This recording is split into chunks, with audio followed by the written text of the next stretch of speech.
On today's show, the Philadelphia Flyers are up. We'll talk about Matvei Michkov and a lot more on today's episode of Locked On NHL Prospects.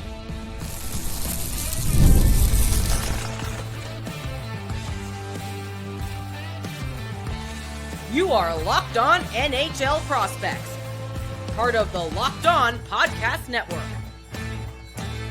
Your team every day.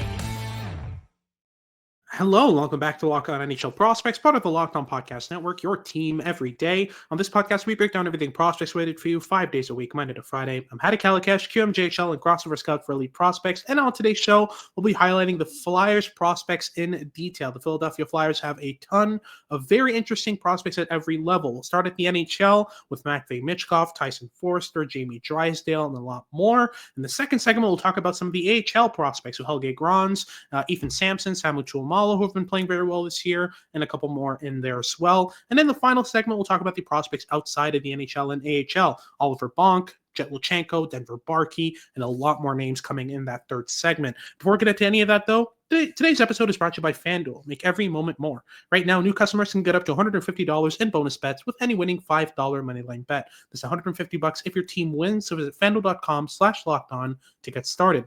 If you're watching on YouTube, as usual, remember to like and subscribe. Let us know in the comments what you think of the episode. And if you're listening on your favorite podcasting platform, please leave us a rating and review. And make sure to make us your first listen of the day.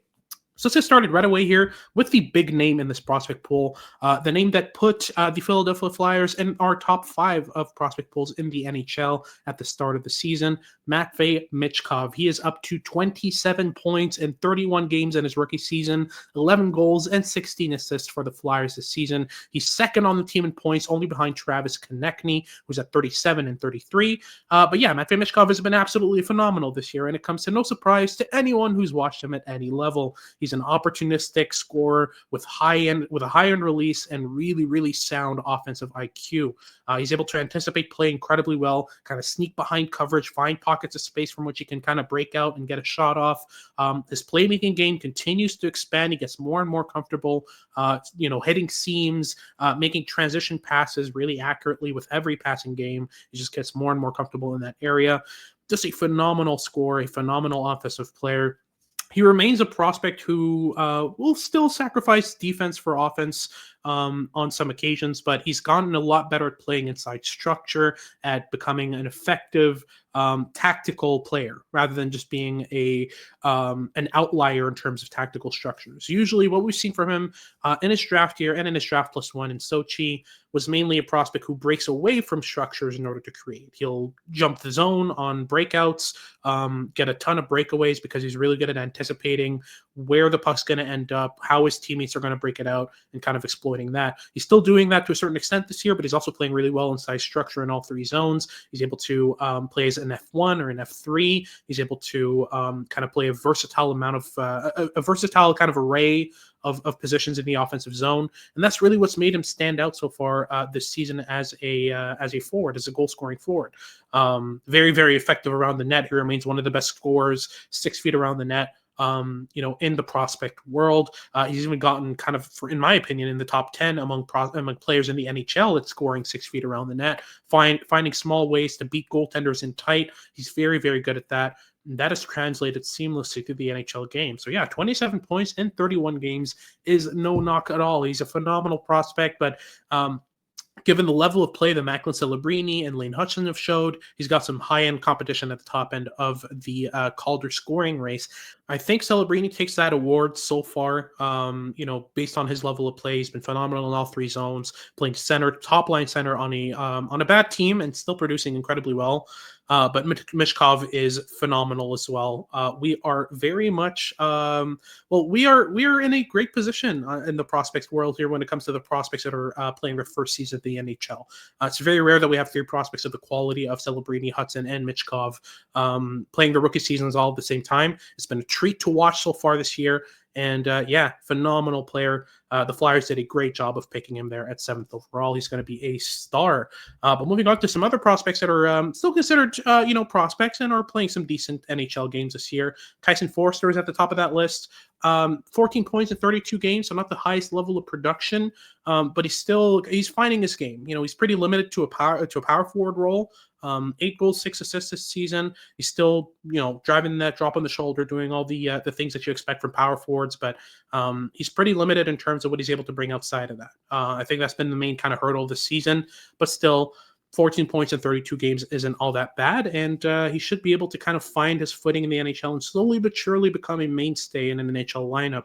I think at the top of his game, we're talking about a 25-goal, 50-point player.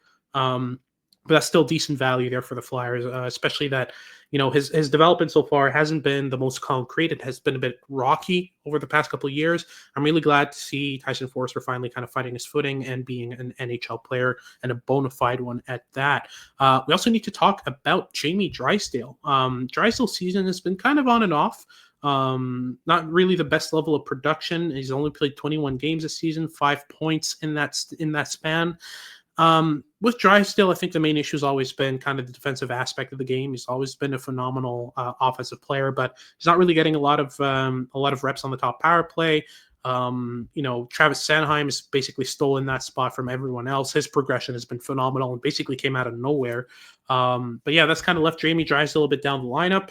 Again, not playing regular minutes, and for a player of his age, I think it's essential for him to get as many regular minutes as he can. If he can spend some time down in the AHL, if he's still eligible, that kind of thing, that'd be something I'd be looking at if I'm the Flyers. The trade for Carter was a bit rushed. I think they had to find a prospect who would fit inside their needs. They needed right shot defenseman who could play on the power play.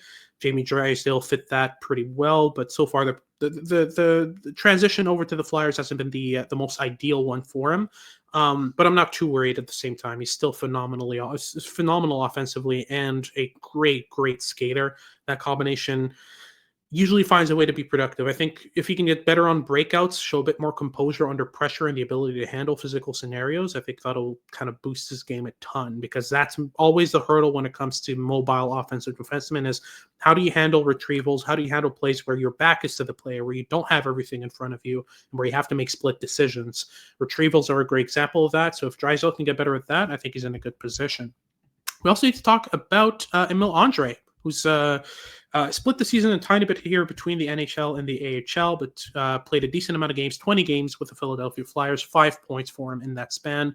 Andre's in the same boat as Drysdale, mobile, offensively gifted. I think it's a slight bit better defensively, but at the same time, there's only so much you can do with the frame that he has. I think that, both him and Drysdale have the same kind of hurdles. Retrievals, physical scenarios, forechecking, pressure, all that stuff are going to be things they're going to need to learn to handle in order to be more effective defensemen. But regardless, with the two of them, I think you've got at least a decent pair of top 6 defensemen.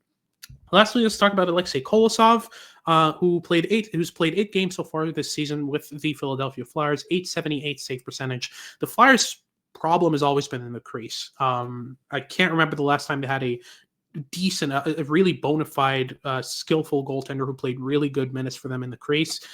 And that's been the same this year. It's been a 3-way tie for them in goal between Samuel Ersson, Alexei Kolosov, obviously, and Ivan Fedotov. Neither one of them has a save percentage above 900. That's going to be the main issue for them moving forward, but Kolosov is a pretty interesting young goaltender who's still figuring out how to play at an NHL level. He's Belarusian born. He was drafted in the 3rd round in the 2021 NHL draft. Put up some decent numbers last year with Dynamo Minsk in the KHL, a 907 save percentage.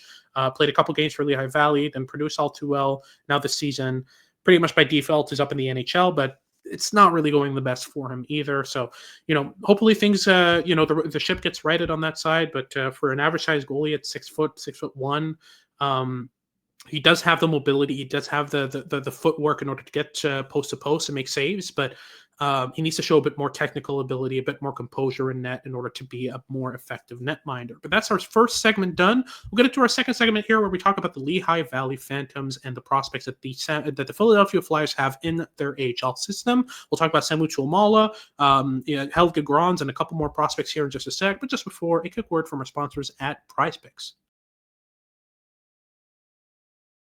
Today's episode is sponsored by PrizePicks. If you love sports, you're going to love PrizePicks, the best place to turn your sports knowledge into real money.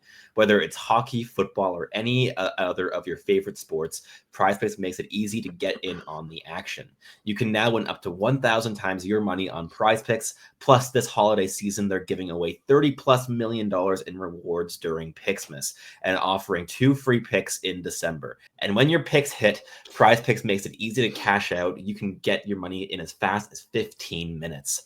This week on PrizePicks, I am eyeing the hockey board, looking at Jack Hughes for more than 4 shots on goal and Artemi Panarin for more than 1 assist. It's so simple to make my picks and have fun with friends while potentially cashing out fast. Download the app today and use code LOCKEDONNHL to get $50 instantly after you play your first $5 lineup. That's right, $50 instantly. PrizePicks, run your game.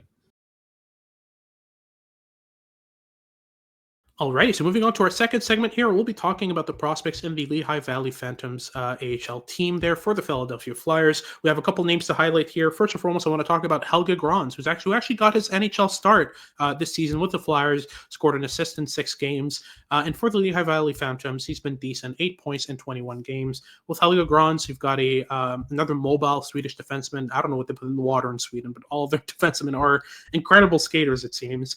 He's 22, 6'3", 205-pound right shot defenseman. The blue line activation from Helge Grans is great. He's able to move side to side at the blue line really effectively to kind of open up shooting lanes.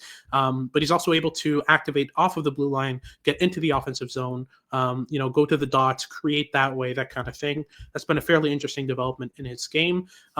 Great progression from him since last year. We had 8 points in 56 games. Now he's got 8 points in 51 for the Phantoms. The defensive game is pretty solid. He's able to read structures really well. He's a great passer from the blue line as well and on the breakout, which helps his game a ton. But I think really composure, poise, knowing when to be aggressive, when to hold down the blue line, that kind of stuff. It's going to be key for his development moving forward. I still think he's an NHLer when all is said and done. At 22 to be able to handle play the way he does is pretty interesting.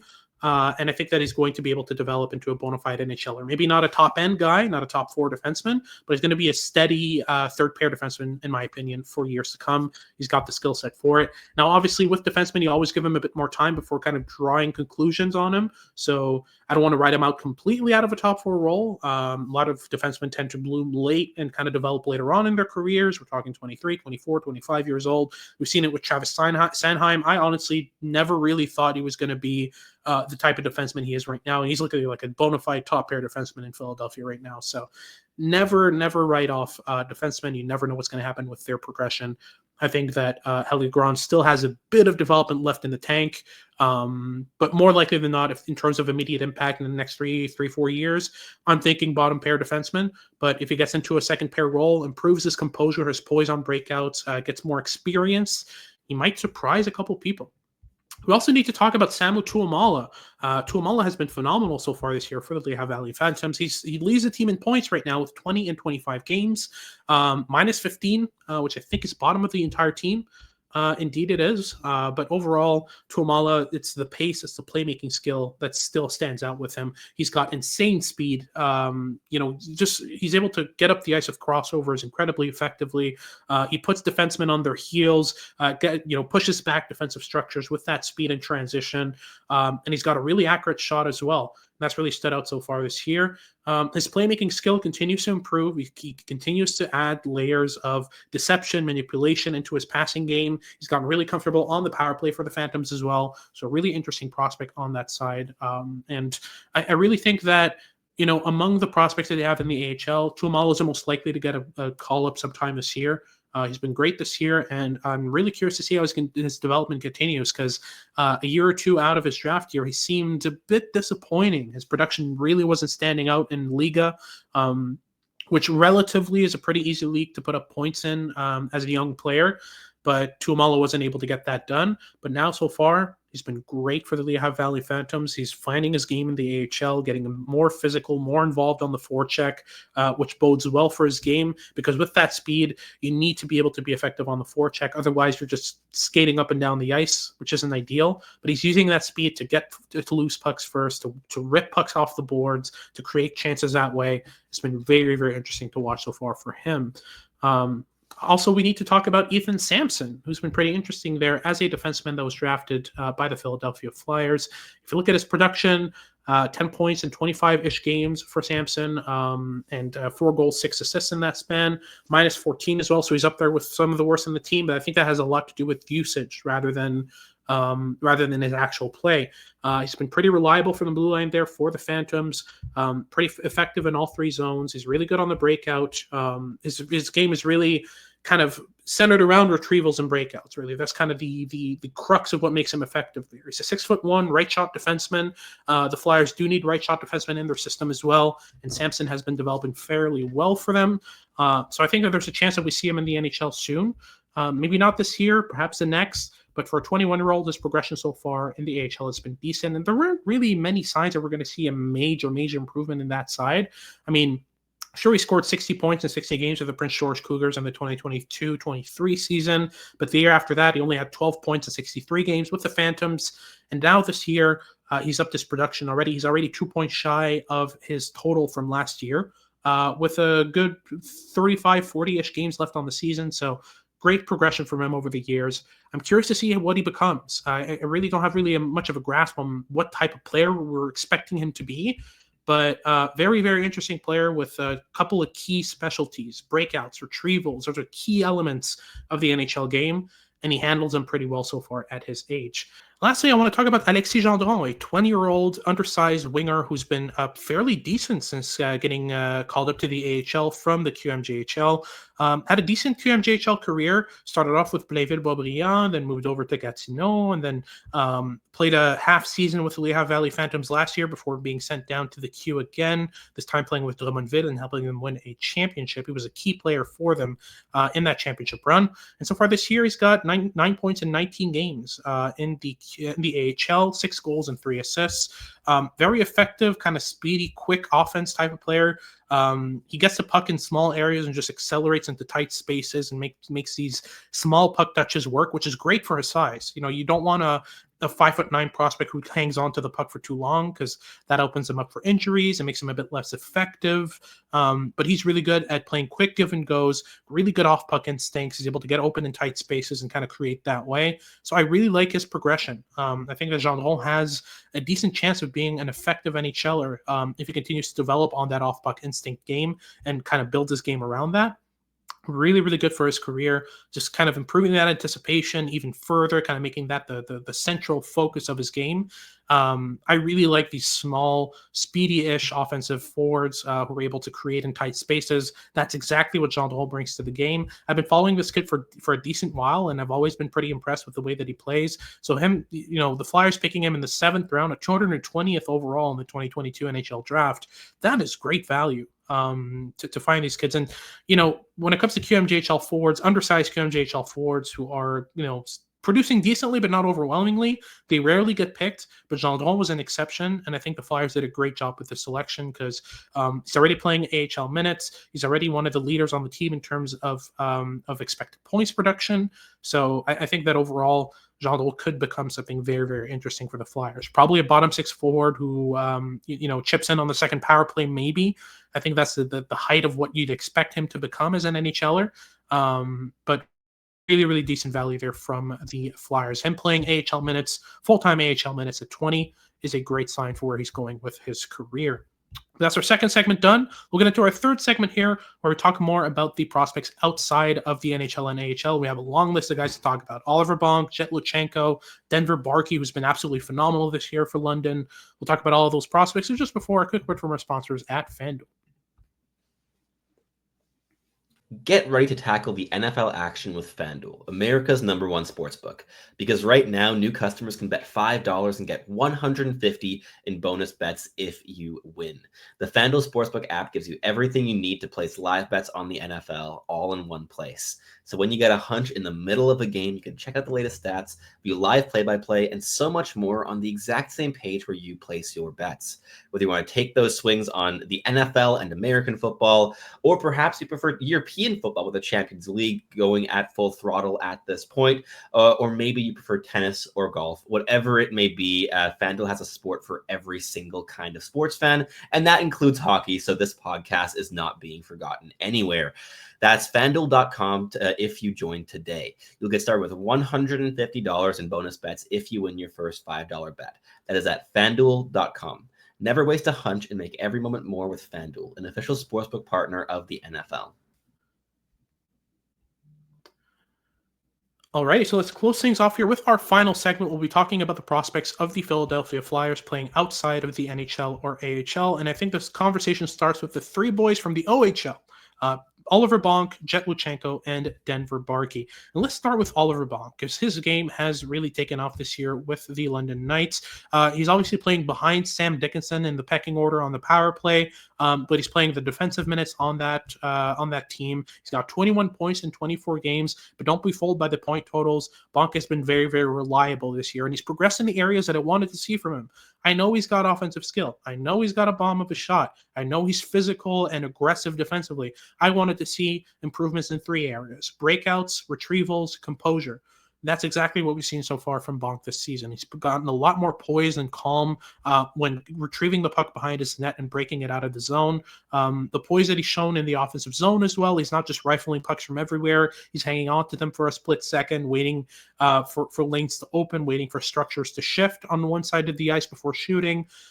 Very, very effective in those areas of the game. So I'm very curious to see what he becomes at the NHL level. He had a very, very short stint there in the preseason, but could become an NHLer as soon as next year. I mean, he's still a bit erratic in his own zone. He's still a bit too aggressive on puck carrier sometimes when defending transition plays. But at the same time, we're talking about a prospect who has great size. He's got bloodlines as a 6'2", 200-pound right shot D. There's a reason he was picked in the first round. There's a lot working for him on that side. He's got the shutdown skills. He's got the shot from the point. The playmaking skill is still something that I'd like to see come a bit of ways. But at the same time, you can't fault him too much. He's your prototypical shutdown defenseman with a bomb of shot from the point that has value in the NHL, that can net you a first rounder and a trade, a second pair defenseman, second pair right shot defenseman who's great defensively. Teams love that stuff. And, if the Flyers want to be a contender in the next couple of years, Bonk is a great way to start that rebuild. We also need to talk about Jett Luchanko. Luchanko had a stint in the NHL, which I think only David St. Louis, our lead scout and lead prospect, had predicted. Didn't score a point, played four games, but so far he's gone back to the OHL. He's been playing decently well. The points haven't really come that far, but he's still able to be effective. He's got 20 points so far this season in the OHL. Still a defensive ace. He's playing right now at the World Juniors. I just watched him last night in the pre-tournament game against Switzerland. He was still exactly what he is: a speedy, defensively responsible, defensively sound, two-way center who can play in any situation, but does it all with high-end effort, high-end energy, and physical prowess. There's a reason he was picked at 13th overall by the Flyers. I think they're looking for exactly what he brings. After picking Michkov in 2023 and kind of going all-out offense with that selection, going for Luchanko this year makes for a great balance of what they have in their pool. He's a phenomenal two-way center, an incredibly intelligent player with high-end skating, high-end mobility, and high-end physical prowess as well. He's got a bit of everything, and I really like what he brings to the game. I wouldn't have picked him at 13th, if I'm honest. That's a tiny bit high for what he's likely going to be, which is a phenomenal middle six center. But at the same time, given what they were looking for, I think that he fits the bill exactly. He's got everything to be an NHLer, and he's grown a tiny bit. He's gone from 5'11" to I think 6'1.5" at this point. As a right shot center, was able to do a bit of everything.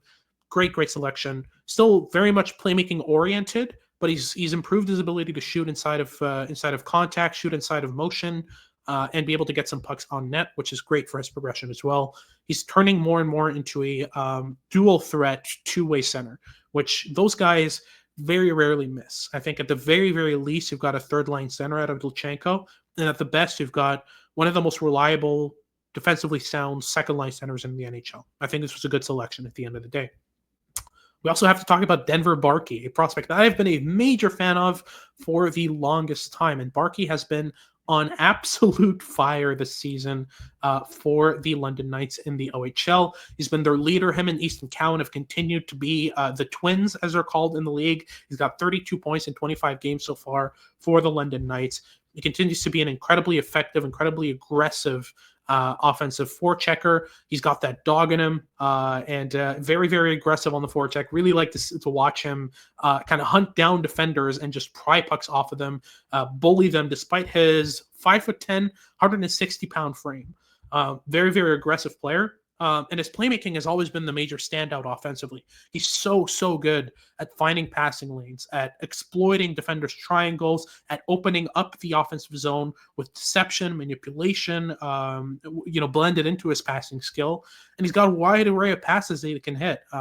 Seam passes, he can hit area passes, floaters, saucers, slip passes, hook passes, you name it. He's got it all. And his playmaking game continues to be kind of the focus of his game. He's got 27 assists on those 32 points. Overall, he's turned into a leader on that team as well. He's a captain of the London Knights this season, and by far the most effective forechecker on their team, along with Easton Cowan. The two of them are doing phenomenally. But overall, he's still a 5'10" forward that comes with its limits. As effective as he is on the forecheck, getting to the AHL and doing that same thing against 6'2", 6'3", 30-year-old defenseman is not going to be the same for him. He's going to have to adapt in some ways. But a lot of what he does on the forecheck has to do with mechanics rather than strength, which actually bodes well, because players with good mechanics tend to translate their physical play better than prospects who are 6'2", 6'3", but don't have the best leverage mechanics and can't fight as well along the boards. So I'm curious to see what he becomes in the AHL, and he's going to need some AHL time before he becomes an NHLer. That's for sure. I'm thinking 2-3 years in the minors before he gets the call up and becomes an NHLer. But I think at the end of the day, this risk at 95th overall is going to pay off massively for the Flyers. He's a great prospect. Some other prospects here, some highlights to name. Cole Knuble has been phenomenal for Notre Dame in the NCAA. He's well above a point per game. He's really the offensive focus of that team. He's the prospect that they rely on in order to produce, to create. I think it was a great overage selection by the Flyers, and his progression has been pretty interesting. Jack Berglund is playing pretty much all over the place right now. J20, Allsvenskan, SHL, Champions Hockey League, you name it. He's played at pretty much every level. He's been pretty interesting. Mainly, he's playing bottom 6 minutes when he's playing pro, anywhere between 5 and 10 minutes at the SHL level, anywhere between 9 and 15 in the Allsvenskan, and obviously in junior he's playing a lot more. But he's a reliable, defensively sound, offensively intelligent player. I don't think the skills are all that high end, but the mindset, the intelligence, the effort level, the energy, all of the intangibles are definitely there with Berglund. I think that in terms of a bet to be a bottom 6 force at the NHL, he's a decent bet. I think he has a decent chance of getting there. Alex Chernik is also another prospect we should talk about. His development has sort of stagnated in the Allsvenskan, hasn't really found a way to get to the SHL yet. But he's still a skilled, transitionally sound player who plays some decent defensive minutes. He's a name to keep an eye out for example, in a bottom 6 role 3-4 years from now. Might come out of nowhere and snag that role from a veteran, that kind of thing. But the hopes aren't too high when it comes to Chernik. One prospect who I've really liked to watch so far this year in the QMJHL is Spencer Gill. He's a reliable defensive defenseman who started to flash a lot more offensive skill. Breakout passes, stretch passes out of his zone, but also some offensive zone abilities, activation, shooting from the point with great timing. There's some stuff to work with there with Spencer Gill. And lastly, Devin Kaplan, who now has a letter on this jersey over in Boston University. His point production has stagnated, but his game continues to be reliable, defensively sound. I think there's a lot of these prospects in the Flyers pool that project as bottom 6 defensive prospects. Devin Kaplan is another name in that list. He has a bit more punch in terms of his goal scoring and skating abilities. I think those are kind of standouts in his game, but I would still expect him to be kind of a third liner at best, that kind of prospect. But overall, the pool of the Philadelphia Flyers filled with very interesting prospects. You've got high-end talent in Matvei Michkov. You've got a bunch of very interesting two-way pieces, the likes of Luchanko, Barkey, Berglund, those type of guys. And then you have a decent bunch of defensemen who are mainly defensively oriented. Oliver Bonk, Spencer Gill, Matteo Mann is also in that group. But a decent blend of prospects in there with some offensive talent also from the blue line, Jamie Drysdale, Emil Andre, those types of guys. So that's it for today's episode. Thank you very much for tuning in. If you're watching on YouTube, remember to like and subscribe. Let us know in the comments what you think of the episode. And if you're listening on your favorite podcasting platform, please leave us a rate and review and make sure to make us your first listen of the day. For your second listen of the day, make sure to check out Locked On Sports Today. They've got all your news and updates about what's going on around sports. And remember to check in on our next episodes as we close things off here on the holidays and head into December. This has been Helge, usually with Sebastian Hyatt, but not today. Thank you very much for tuning in, and we hope you tune in next time.